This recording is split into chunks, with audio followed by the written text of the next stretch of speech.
كنت بتتضايق من فكرة اللي هم كانوا بيوصفوكوا بمخرجين الطفرة الجديدة أو الموجة الجديدة؟ يعني حضرتك الأستاذ داود عبد السيد، الأستاذ عاطف كانوا بيوصفوكوا اللي انتوا مخرجين بتحاولوا تغيروا حاجة أو بتحاولوا تعملوا شكل مختلف. كنت بتتضايق من الوصف ده؟ لا انا ما كنتش، يعني عمري ما كنت مهتم بما يقال عنا. يعني مهتم طبعا اني اسمع واعرف انطباعات او فيدباك طبيعي، لان انا بعمل افلام مش فراغ، بتعملها للناس. بعملها بعملها للناس، فمهم اسمع الناس. بس اهم اسمع الناس اللي هي تهمني، النقد مش الإيجابي. الناس لكن انا فين في اللعبه. يعني انا غير مهتم هل انا مخرج كويس او وحش، هل انا الاحسن.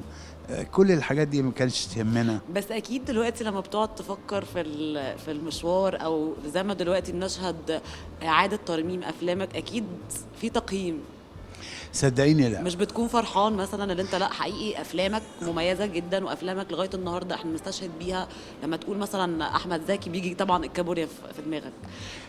فاهم قصدي؟ اللي هي علامه سابت بصمه، سواء كانت في تقديم الابطال او في القضايا اللي حضرتك كنت بتحاول تناقشها.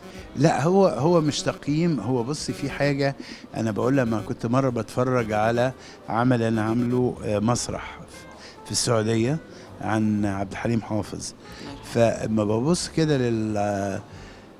قلت أنا راضي عن نفسي سعيد. اهو. ممكن حتى قلت جملة الناس قالوا ما تقولهاش، قلت لهم دلوقتي ممكن أرحل في سلام، انا راضي عن ربنا يديك نفسي. طول العمر. الله يخليك. ربنا يديك. فهي ده معناه ايه؟ لا انا متفائل جدا. انا بس بعبر عن ان انا مدى الرضا، ان الرضا ما عنديش مشكله في اي حاجه، ان انا مش حاسس ان في حاجه ناقصه بالنسبه لي. فهي طبعا انا عندي السعاده نبع من الرضا عن ان انا حاولت وحققت بعض من اللي انا كان نفسي اعمله. ما بقولش 100%،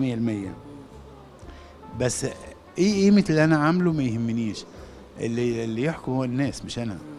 طب هسأل حضرتك سؤال، ليه احنا دلوقتي مفتقدين الأعمال الجميلة اللي فيها صورة حلوة لشوارعنا، لناسنا، للقصص الإنسانية البسيطة اللي كانت ممكن تلمس قلبنا من غير أي انبهار اللي هو تحس مش لازم نقعد نعمل حاجات فظيعة عشان أحس أنا عاملة فيلم. انت مجرد قصة، بمجرد اللي انت وريتني حلاوة البلد، بمجرد يعني حاجات بسيطة قوي، كنا بجد بنتأثر قوي بالأفلام دي. ايه اللي ناقصنا دلوقتي عشان نقدم تاني القصص دي؟ لا انا بصي، انا رايي يعني ان في مخرجين جداد.